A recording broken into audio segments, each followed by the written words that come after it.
You are Locked On Nuggets POSTCAST, powered by Mile High Sports, part of Locked On Sports Denver on the Locked On Podcast Network. Your team every day.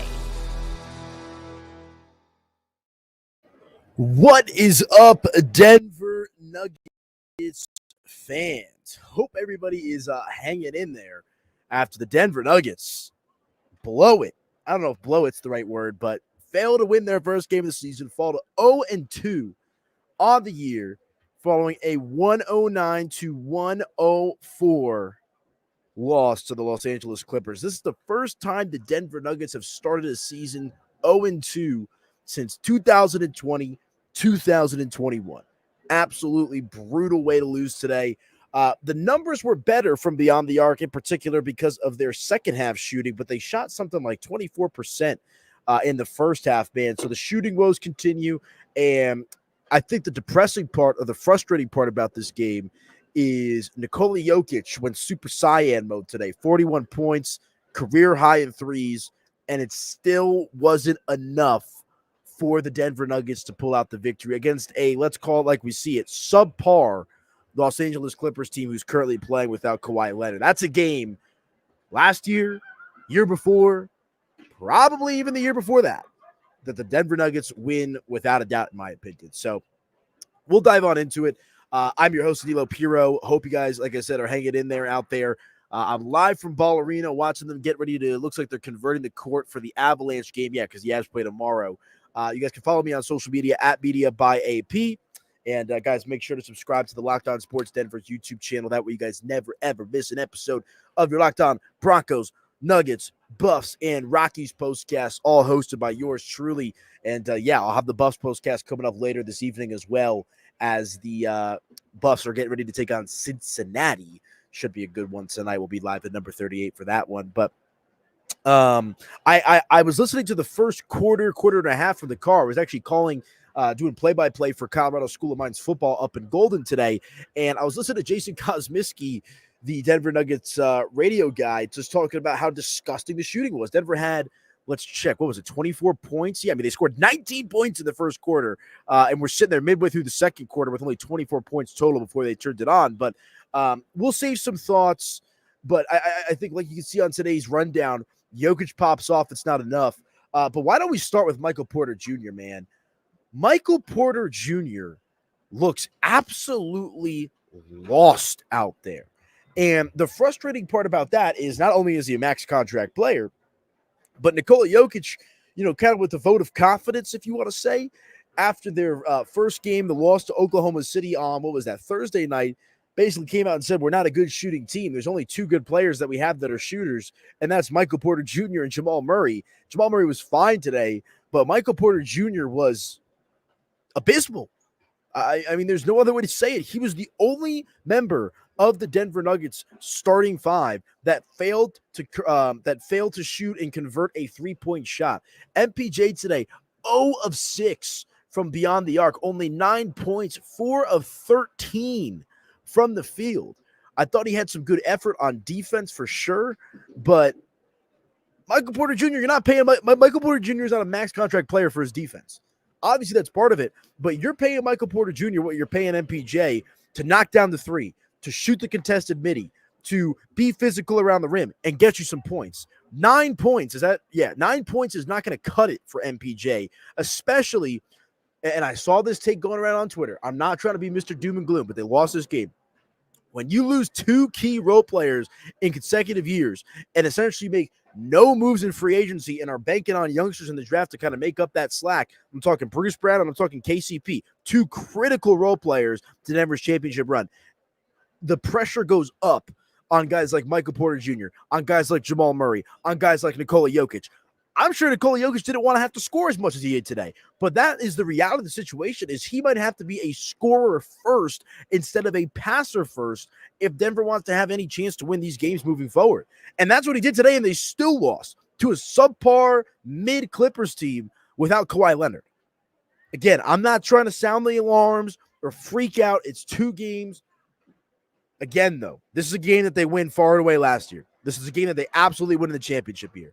And their inability to just knock down balls consistently, knock down shots consistently has plagued them. So go ahead and drop some comments, guys. Let me know what you guys think talking about Michael Porter Jr. here off the top of the show. Get into some other thoughts as well. Christian Brown, I thought, was phenomenal. Jokic was phenomenal today. Very aggressive. Let's talk about that final sequence there. Denver down, needing the three-point shot, and Jokic goes for the foul bait instead of, taking a step back and legitimately trying to shoot the three-point shot. And you saw right after he bricked that shot, he almost ripped his jersey off out of frustration. And I think the reason that Jokic might be foul baiting there is just because he knows that they don't have a ton of shooters.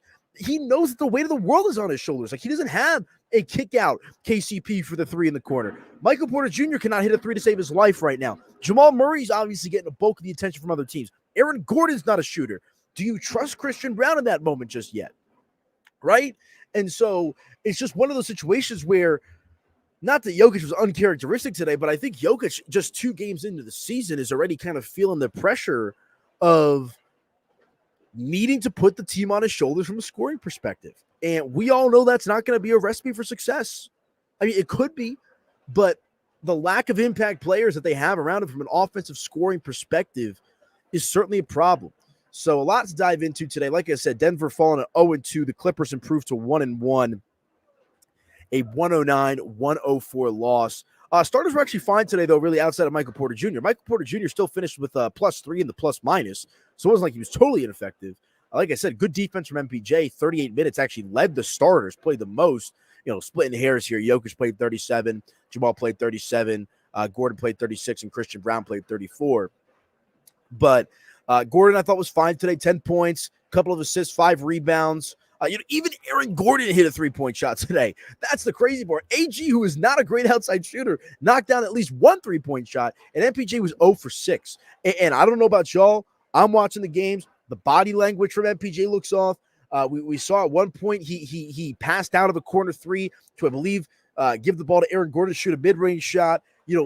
His nickname, at least on Twitter, the lore of MPJ is Michael Never Swing the Rock Porter Jr. He does not look like Michael Never Swing the Rock Porter Jr. right now, folks. His confidence looks a bit shot out there. And again, it's 2 games. Let's give him some time. But if Denver wants to be just even competitive this season, they're going to figure it out. But one common denominator in the Nuggets' success this year is an aggressive and confident Michael Porter Jr. who's able to knock down shots. And we know that he's always been a streaky player. He's been hot. He's been cold. He's been hot. He's been cold. But right now, he's absolutely cold as ice throughout the course of this season, through the first 2 games of the year. But Nikola Jokic, like I said, I'm going to save some thoughts on him for after the break. We'll also talk about Christian Brown after the break, but they were both great today. 41 points for the Joker, season high, of course. 9 rebounds, 4 assists, and that's the only 4 assists for Joker. Like, he's going to have those games throughout the course of the year. It happened last year. It's happened in all of his MVP seasons where maybe the assist numbers aren't there. But today, I think it was also just a byproduct of Denver's inability and continued struggles to shoot the ball from the outside. But he was great, +7. Jamal was better today, 22 points. He was +6. 5 assists for Jamal, couple of rebounds, and 3 for 6 from beyond the arc. So 50% for Jamal. You can't really complain at that. 7 for 14 from the field. We'd like to see the efficiency moving up a little bit. And CB, again, second game in a row, in my opinion, he was the second best player on the court for Denver.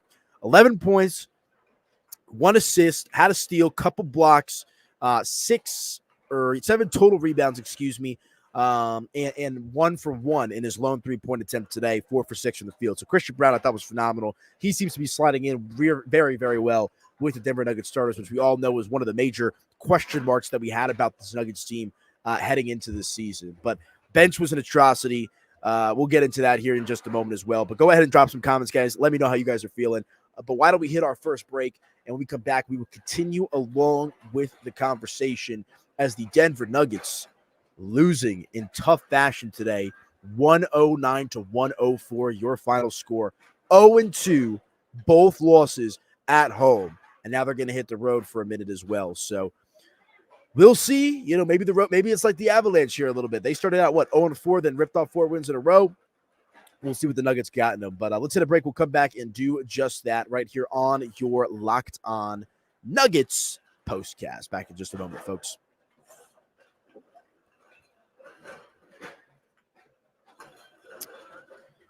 All righty. Let me tell you about our friends over at FanDuel, guys, real quick here. Get ready to tackle the NFL action with FanDuel, America's #1 sportsbook, because right now, new customers can bet $5 and get $150 in bonus bets if you win. Or no, that's not even bonus bets. New customers can bet $5, get $150 in bonus bets if you win. Never mind, I read that wrong. The FanDuel Sportsbook app gives you everything you need to place live bets on the NFL all in one place. So when you get a hunch in the middle of the game, you can check out the latest stats, if you live play-by-play, and so much more on the same page where you place your bets. Just visit FanDuel.com to join today. You'll get started with $150 in bonus bets if your first $5 bet, if you win your first $5 bet. That's FanDuel.com. Never waste a hunch and make every moment more with FanDuel, an official sportsbook partner of the NFL. I say it all the time, guys, when I do the read. I'm a big FanDuel fan. I have it downloaded on my phone. I'm going to be using it for the NFL tomorrow. If you bet Jokic is over on points today, congratulations. You cashed on that. But be sure to check out our friends over at FanDuel, guys. Take advantage of that promotion.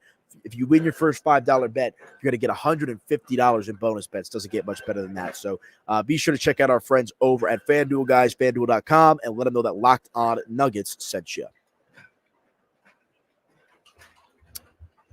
Okay, welcome on back into your Locked On Nuggets postcast. I am your host, Aniello Piro. You guys can follow me on social media at Media by AP. And make sure to subscribe to the Locked On Sports Denver YouTube channel. That way you guys never miss an episode of your Locked On Nuggets postcast. Also got the Locked On Buffs postcast coming up here later this evening. It'll be a late night show as the Buffs are getting ready to take on the Cincinnati Bearcats. Big game for CU. But, the other thing that's kind of surreal, anyone remember how many games Denver lost at home last year? You can count them on both hands. 8 losses for Denver on their home court. And already they have 2. So a lot of work to be done. We know that it's a different type of team, different type of feel, lacking some of that veteran presence. No more KCP, no more Bruce Brown. It's been that case for at least over a year with Brucey B. And I know that KCP hasn't exactly been lighting it up in Orlando, but different type of situation. And it's just frustrating, man. I can understand why the Nugget fan is feeling some type of way. It did feel like they had some big momentum there in the third quarter is when they kind of flipped a switch. Denver outscored the Clippers 29-22 in the third quarter and then proceeded to get outscored 39-33 in the fourth quarter after just an abysmal start to the game. Look, you got to give credit where credit is due. Norman Powell absolutely popped off today for the Clippers. He had 37 points. He was a -3 in the box score, though, which I find hilarious. 3 rebounds, a steal, but most importantly, he was 7 for 11 from beyond the arc. And the Clippers did a good job today just in general. Shot nearly 50% from the field, did the Clippers. They were 40 for 82, 48.8%, and then 36.4% from beyond the arc, 12 for 33. Denver a little bit better in that department. I shouldn't say a lot better in the three-point department tonight. 14 for 35, 40% from beyond the arc. From the field, still a little bit below where you'd like to see him, only 40% from the field today. Denver 35 for 87. So we know that's going to, that's just kind of what it is right now. They're going to have to work out some of the kinks. They're going to have to try to figure this out. But again, I think the big takeaway for me and the extremely disappointing part of this game for the Nuggets is the fact that Jokic put up 41. Jokic set a new career high in three-point shots made, and you still lose the game. Jokic did everything in his power to be the asserter, the aggressor, the number one scorer, and it just wasn't enough. And again, you want to complain about that final shot, foul baiting instead of taking the real shot. It is what it is. But I'm sure that Jokic is having to go about his business in a bit of a different manner and in a bit of a different demeanor this season compared to what he's had to do the last few years, right? He's always been a pass-first guy. Why score when you can pass? Passing makes 2 people happy. Scoring makes 1 person happy. But that was about as an aggressive and assertive Nikola Jokic as you've seen in a long time, at least from a scoring perspective, and it wasn't enough. Again, Joker tonight, 41 points, 9 rebounds, only 4 assists, but he was 7 for 12 from three-point land, 14 for 26. I mean, he led the team in field goal attempts by a wide margin, 14 for 26. The next person with the most field goal attempts was Michael Porter Jr., who was extremely inefficient, as I mentioned in the first segment, 4 for 13 and 0 for 6 from beyond the arc. The only starter for Denver not to convert a 3-point shot attempt tonight. That's a problem. That's a real problem.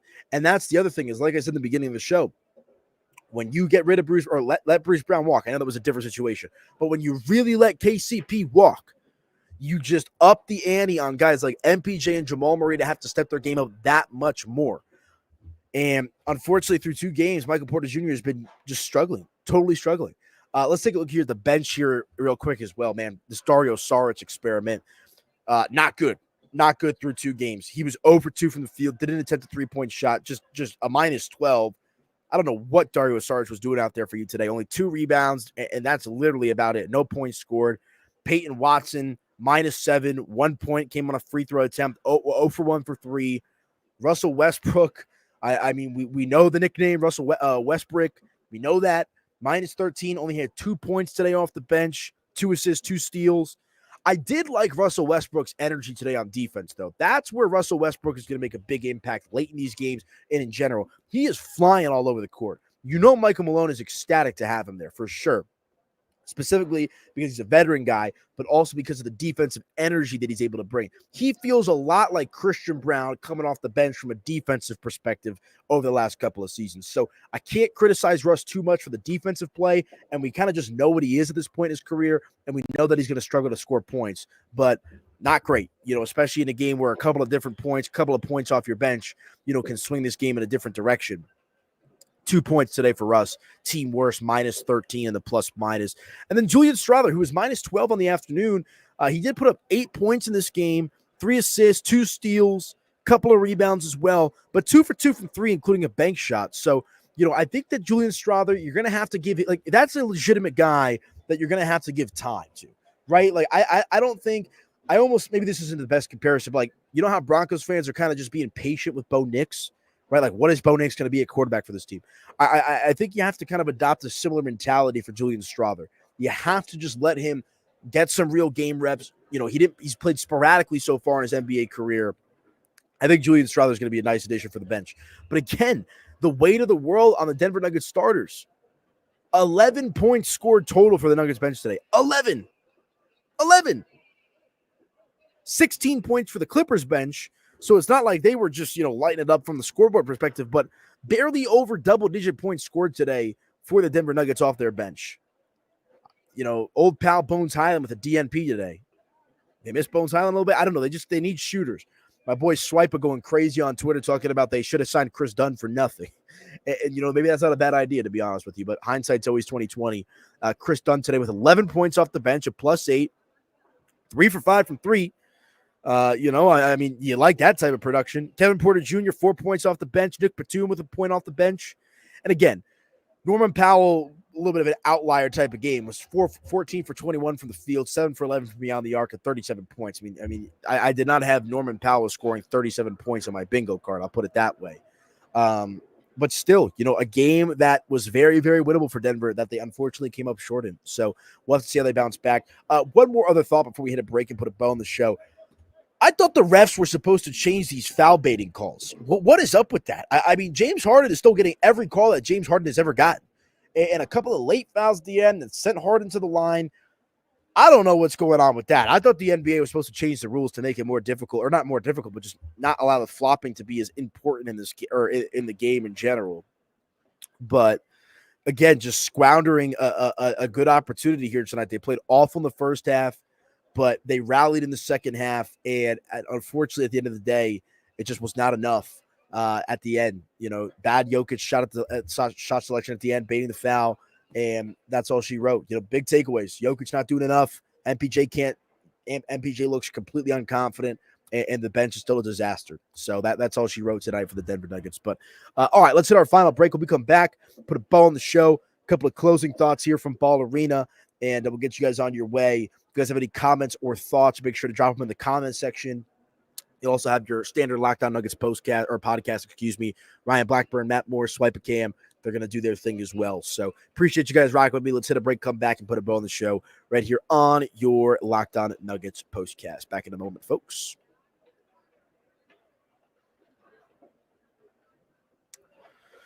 All right, you guys, let me tell you about our friends over at Game Time, because Game Time is the best place to get all of your tickets for all your Nuggets games, sporting events in town, concerts, comedy, theater, all that good stuff.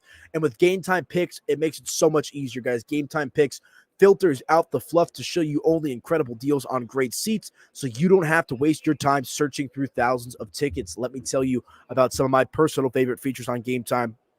My number one personal favorite feature is their all-in pricing. When you toggle this feature on the app or on the website, it shows you the total upfront with no surprise fees at checkout, so you know the exact dollar amount that you will be paying for your tickets. Plus, you can get a panoramic view from your seat in the app before you buy with their seat viewer. And also, guys, the lowest price guarantee or Game Time will credit you not just 100% of the difference, but 110% of the difference. Plus, your purchase is covered with the most flexible customer service policy in the ticketing industry. Take the guesswork out of buying tickets with Game Time Picks. Download the Game Time app today, create an account, and use code LOCKEDONNBA for $20 off your first purchase. Terms, they do apply. Again, create an account and redeem with code LOCKEDONNBA for $20 off. Download Game Time today. What time is it?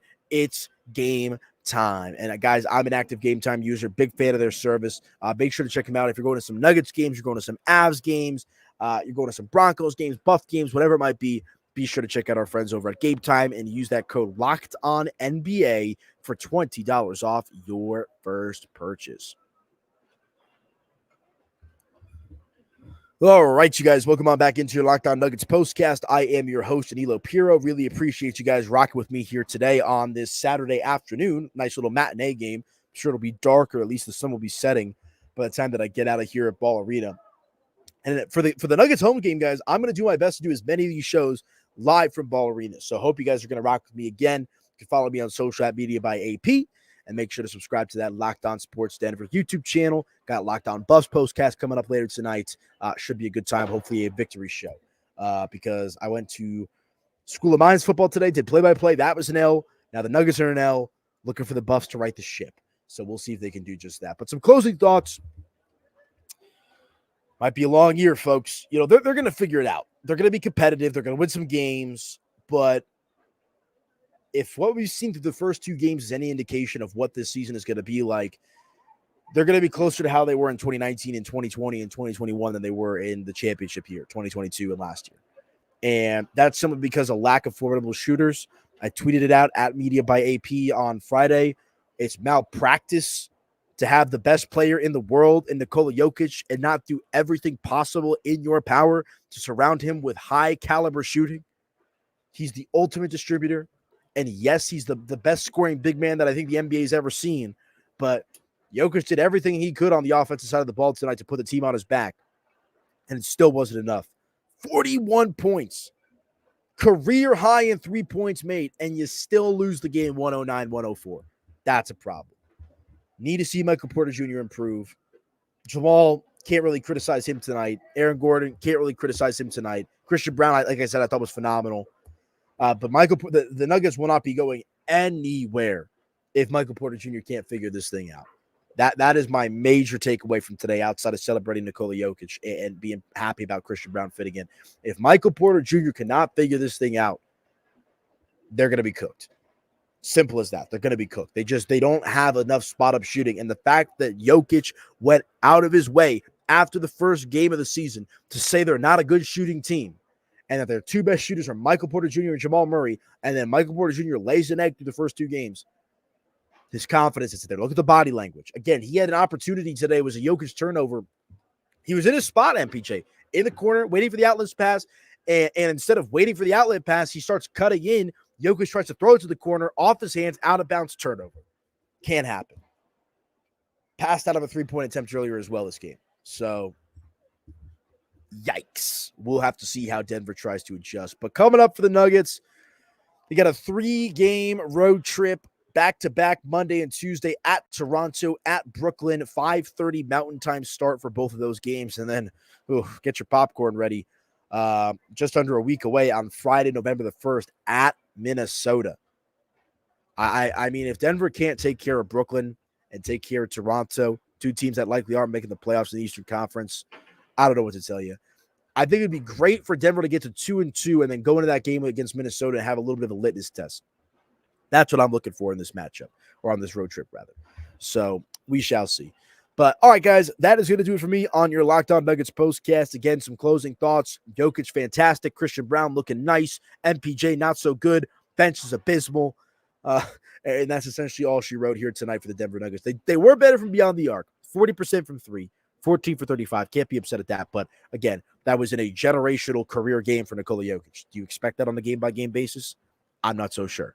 And I think Jokic is probably having a conversation with himself in his inner monologue that's probably saying, you know what, if we're going to be competitive, if we're going to win games, I'm going to have to be a scorer first, which he rues. And that's just going to be that, because Denver just does not have the shooting that they've had in years past to surround, which I think, again, is malpractice because he's still the best player in the world. So that is it for me, folks. Subscribe to the channel. Locked On Buffs postcast coming up later tonight. Hopefully a victory show as Buffs are taking on Cincinnati. Should be a good one. But Denver tonight, disappointing loss, 109-104 is your final score. That's it for me from Ball Arena, 3-game road trip. We'll talk to you guys on Monday night. Enjoy the rest of your weekend, folks.